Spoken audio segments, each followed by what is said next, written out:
Welcome to TechNova Podcast. All right, so today we're diving deep into augmented reality AI and honestly, maybe even like reality itself. Oh, wow. Okay. Reality Yeah. itself. That's a big one. It is a big one. We're talking about Niantic, the folks who brought us Pokemon Go. Ah, Niantic.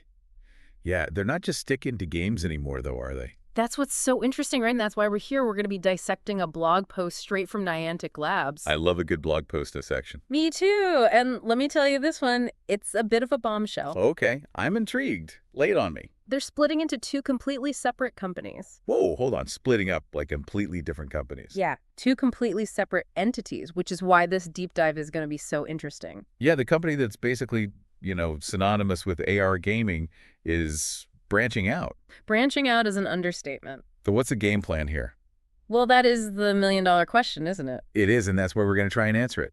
Exactly. So think about it. On one hand, they've got this massive gaming empire with over 100 million players across their titles. Yeah, that's huge. $1 billion pumped into local economies from live events alone. A billion with a B. Like, we're not talking chump change here. No, we are not talking chump change. So they're essentially splitting their attention now. That seems to be the plan, which is kind of wild when you think about the success they've seen so far. It's like they've been nurturing these two powerful forces, all right? One for creating those wildly popular games, and the other for pioneering all this mind-bending tech like augmented reality and AI-powered mapping. Yeah, and now they're letting each one off the leash to see what it can really do on its own. Unleashing the beast, so to speak. Exactly. And part of me is like, well, what about Pokemon Go? I knew you were going to get there. Is my little Bulbasaur going to be okay? That's the question on everyone's mind. I think you've invested a lot of time and maybe even some tears into those little digital buddies. Maybe more than I care to admit. I get it, but here's the thing. They're not just abandoning ship. They've struck a deal with Stopely, another big name in the gaming world. So Scopely's stepping in to take care of those little digital creatures. It seems that way, and they're putting their money where their mouth is. We're talking $3.85 billion for Pokemon Go, Pikmin Bloom, and Monster Hunter. No. Wow, that is a lot of dough. It is a lot of dough, and that tells you something, right? They see the value in these games, and they're not just going to let them wither on the vine. Right, because Scopely specializes in managing and growing these live service games. Exactly. They're the experts at keeping those games fresh and engaging for the long haul. So it sounds like we can breathe a sigh of relief. Same dev team's continued support, just with Scopely calling the shots now. That seems to be the message from Niantic. They're really emphasizing that the games are going to keep evolving with the same dedicated teams at the helm. Okay, that's good news for all those Pokemon trainers out there. Very good news. Your Bulbasaur is safe and sound. So crisis averted on that front, but now we got to talk about this new company, this Niantic Spatial Inc. What's their end game here? This is where things get really interesting. They're aiming to become the leader in something called Geospatial AI. Okay, Geospatial AI, it sounds like something straight out of a sci-fi movie. It kind of does, right? But it's all about helping both people and machines understand the physical world in a much deeper way. Okay, hold on, back up a second. Geospatial AI, can you break that down for me a little bit? Sure, think of it like this. Imagine giving AI a real sense of place. It's not just about processing data anymore. It's about understanding location, context, the relationships between things in the real world. So it's like giving machines the ability to actually see and make sense of their surroundings like we do. Exactly. And that has huge implications for everything from how we navigate our cities to how autonomous vehicles operate to even how AI learns about the world around it. So instead of just spitting out directions, an AI could tell you turn left at that funky coffee shop with the mismatched chairs, then go past the park where everyone walks their dogs. Yeah, exactly. Something like that. It could factor in all sorts of contextual clues that traditional navigation systems just don't even consider. Okay, so it's next level navigation, but it's also so much more than that, right? Oh, yeah. It goes way beyond that. We're talking about transforming how we interact with our cities, how autonomous vehicles navigate, even how AI learns about the world around it. Okay, color me intrigued. So what kind of tools are we talking about here? This sounds pretty high tech. Oh, it is. Niantic Spatial is building something they call a third-generation digital map. It's basically a digital twin of the real world, but with a level of detail that's mind-blowing. A map so detailed it can help AI understand the world. Yeah. Okay, now I'm officially hooked. It's pretty amazing stuff, and it's not just hype. They've been using this tech in their games for a while now. Think about the visual positioning system, or VPS, that lets you place Pokemon in the real world in Pokemon Go. Oh, yeah, that's pretty cool. Now imagine that level of precision applied to everything else. Okay, so this map isn't just for games anymore. It's like the foundation for all this other cool stuff they're building. Right. Precisely. And it's not just about the map itself.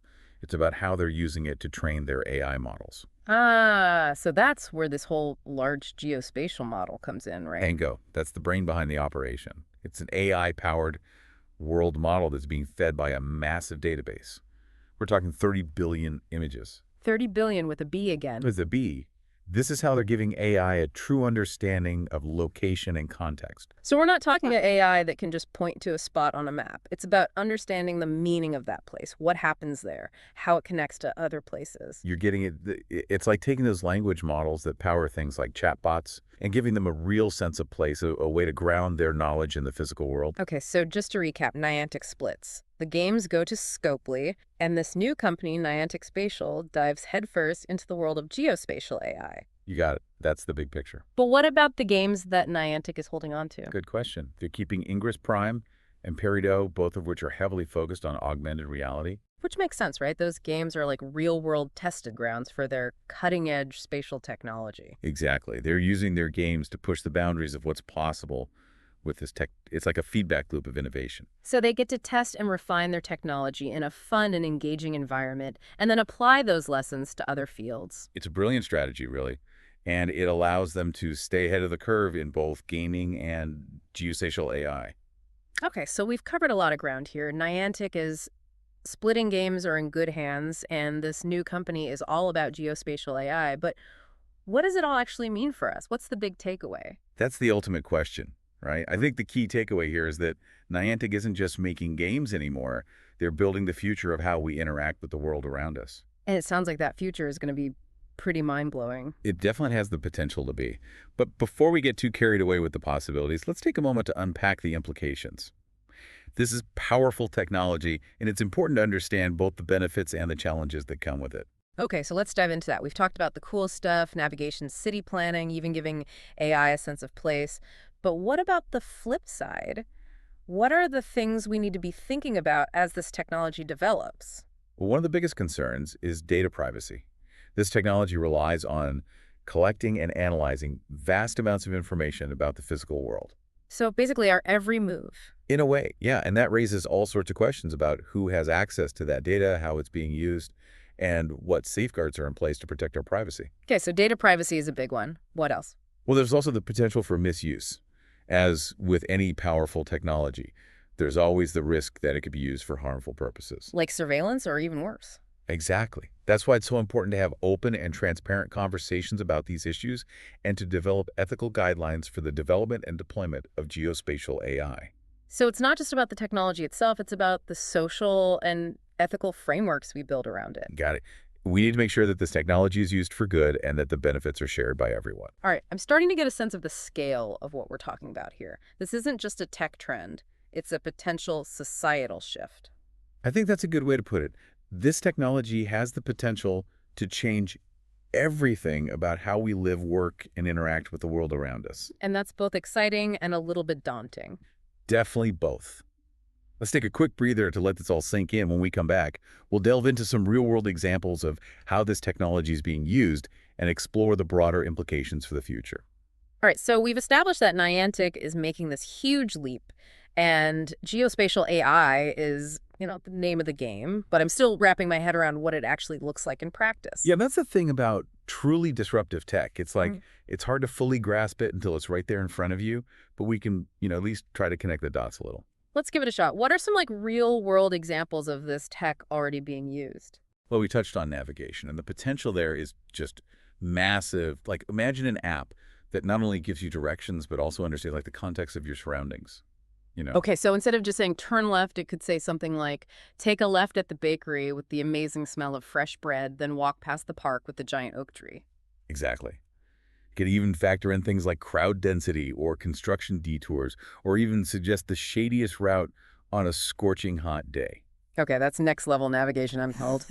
But what about beyond our phones? You mentioned autonomous vehicles earlier. How does geospatial AI fit into that whole puzzle? Yeah, self-driving cars are already navigating pretty well. But with geospatial AI, they could become truly intelligent. Imagine a car that doesn't just see a stop sign, but understands like the traffic flow, anticipates pedestrian movements, Yeah. even recognizes subtle hand gestures from a construction worker. Okay, now that's a self-driving car I could get behind. No pun intended. Uh-huh. Yeah, and it's not just about smoother rides either. We're talking about potentially like reducing accidents, optimizing traffic flow, Yeah. even making cities more livable by reclaiming space that's currently dedicated to parking. I'm starting to see the ripple effects here. We've got navigation, transportation. What other areas are like ripe for disruption with this tech? Well, urban planning is a big one. Imagine city planners using geospatial AI to simulate the impact of new developments before they even break ground. That's wild. Yeah, they could analyze pedestrian traffic flow, optimize the placement of public amenities, even predict how changes to the environment might affect different communities. So it's like giving city planners a crystal ball to see the consequences of their decisions before they make them. In a way, yes, it's about making data-driven decisions that create more efficient, sustainable, and equitable cities. That's huge, but Yeah. it also makes me think about, the potential downsides. We already talked about data privacy, but are there other things we need to be cautious about as this technology becomes more widespread? Oh, absolutely. One thing to consider is the potential for bias. Like if the data used to train these AI models is skewed or incomplete, it could lead to discriminatory outcomes. So, for example, if a navigation app is primarily trained on data from wealthier neighborhoods, it might not be as effective in underserved areas. Exactly. Or an urban planning algorithm could inadvertently prioritize development in certain areas over others, exacerbating existing inequalities. We need to be very mindful of these potential pitfalls and ensure that geospatial AI is developed and deployed in a way that benefits everyone, not just a select few. Yeah, that's a crucial point. This technology has the potential to be so powerful, but with great power comes great responsibility, right? We need to make sure we're using it for good and not just blindly embracing the shiny new thing. Could have said it better myself. Oh, We need to approach this with a critical eye, asking tough questions about who benefits, who might be left behind, and what safeguards need to be in place. okay. So we've explored some practical applications and touched on the ethical considerations, but I'm curious about the bigger picture. How do you see geospatial AI shaping our world in the long run? Well, that's the million-dollar question, isn't it? I think we're still in the very early stages of understanding the full potential of this technology, but I believe it has the capacity to fundamentally change how we experience and interact with the world around us. In what ways? Give me a glimpse into the future. Okay, imagine a world where digital information is seamlessly integrated into our physical environment. You're walking down the street and your augmented reality classes highlight points of interest, overlay historical information, even show you reviews of local businesses as you pass by. Okay, that's pretty cool. But it sounds a little like we're just adding another layer of digital distraction on top of reality. That's a valid concern, and it's something we need to be mindful of. But I think the potential goes beyond just entertainment or convenience. Imagine using this technology to enhance accessibility for people with disabilities, to create immersive educational experiences, or even to foster a deeper understanding and appreciation of the natural world. Okay, now that's a future I can get excited about, a world where technology helps us connect with our surroundings and each other in more meaningful ways. Exactly. It's about using technology to augment our senses, Mhm. expand our understanding, and ultimately create a more connected and enriching experience of the world around us. This is all starting to sound a bit like science fiction, but you're telling me this is actually within reach. The building blocks are already here. The advancements in AR, computer vision, and AI are happening at an exponential pace. It's not a question of if, but when. All right, I'm officially on board the geospatial AI train, but before we get too carried away with the possibilities, I want to bring it back to our listeners for a moment. Always a good idea, after all. They're the ones who are going to be living in this future we're envisioning. Exactly. So let's break it down for them. Why should they care about all of this? What's the takeaway message for our listeners? I think the key message is this. The future is spatial. The line between the physical and digital worlds is blurring, and geospatial AI is at the forefront of this transformation. So this isn't just some abstract tech trend. It's something that's going to impact their lives in tangible ways. Absolutely. It's going to change how they navigate their cities, Hmm. how they interact with businesses, how they learn about the world, and even how they connect with each other. Wow. Okay. That's a lot to take in, but it also sounds incredibly exciting. It is, and it's Yeah. happening whether we're ready for it or not. So the best thing we can do is stay informed, engage in the conversation, and think critically about the implications of this technology. So we need to be proactive, not reactive. Exactly. We can't just wait for the future to happen to us. We need to actively shape it. All right, so we've covered a lot of ground here. We've talked about the real-world applications of geospatial AI, the ethical considerations, and the need for responsible development. We've also touched on the potential for unintended consequences, the importance of data diversity and inclusion, and the need for mechanisms to ensure accountability and oversight. It's been a thought-provoking conversation, and I hope our listeners are starting to grasp the magnitude of what we're talking about here. I agree. This is a technology that has the potential to reshape our world in profound ways, and it's crucial that we approach it with both enthusiasm and a healthy dose of caution. Okay, before we wrap up this deep dive, let's take one more quick break to gather our thoughts. When we come back, we'll synthesize everything we've learned and leave our listeners with some final thoughts to ponder as they navigate this brave new spatial world. Okay, we're back, and I gotta say, my head is still spinning a little bit just thinking about all the possibilities and even potential downsides, of this whole geospatial AI thing. It's like we went from catching Pokemon to like pondering the fate of humanity in just a few minutes. Yeah, it's definitely a lot to process, but I think that's kind of the nature of any truly transformative tech. You know, Yeah. it challenges our assumptions about what's possible, and it forces us to confront some really big questions about, ourselves and the world around us. So where we even go from here? We've explored the what and the how of geospatial AI, but what about the why? What's the bigger picture here? That's the ultimate question, isn't it? I Yeah. think the why is ultimately about understanding, understanding our world, understanding ourselves, understanding our place in this whole grand scheme of things. And geospatial AI gives us these like powerful new tools to do just that. So it's not just about like building smarter maps or cooler gadgets or whatever. It's about like expanding our understanding of reality itself. Exactly. It's about taking all of the data that we're collecting Yeah. about the physical world and using it to create this like richer, more nuanced picture of reality, and then using that knowledge to make better decisions to solve complex problems and ultimately to create a better future for everyone. That sounds incredibly ambitious, but I guess that's what makes this so fascinating, right? It's not just about like making little incremental improvements. It's about like fundamentally changing how we interact with the world. Exactly. We're not just talking about making things, a little bit faster, a little bit more efficient. We're talking about a complete paradigm shift in how we experience and understand our surroundings. And it's all happening so fast. It's kind of overwhelming to think about all the potential, implications, both good and bad. It is, and that's why it's so important to have these conversations now, to start thinking critically about the ethical implications, the societal impacts, the long-term consequences of this technology. You need to be proactive, not reactive. We Yeah, can't just like sit back and wait for the future to happen to us. We need to like actively shape it. couldn't agree more. Yeah. We need to be asking ourselves these tough questions like, what kind of world do we want to create with this technology? Mhm. How do we ensure that the benefits are shared equitably? And what safeguards do we need to put in place to prevent misuse? Those are some really big questions, but I guess that's the point, right? This isn't just about bits and bytes. It's about our values, our priorities, and our vision for the future. Exactly. Technology is never neutral. It always reflects the values of the people who create it. So it's up to us to ensure that geospatial AI is developed and deployed in a way that aligns with our highest aspirations for humanity. So what's the takeaway for our listeners? What do you want them to like walk away from this deep dive thinking about? I want them to be excited about the possibilities of geospatial AI, but also to be aware of the potential risks.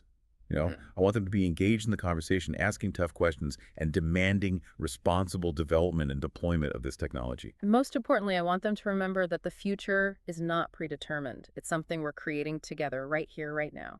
Beautifully said. We all have a role to play in shaping this spatial future, and I hope this deep dive has given our listeners the information and the inspiration they need to be active participants in that process. This has been an incredible journey, and I feel like we've only just scratched the surface.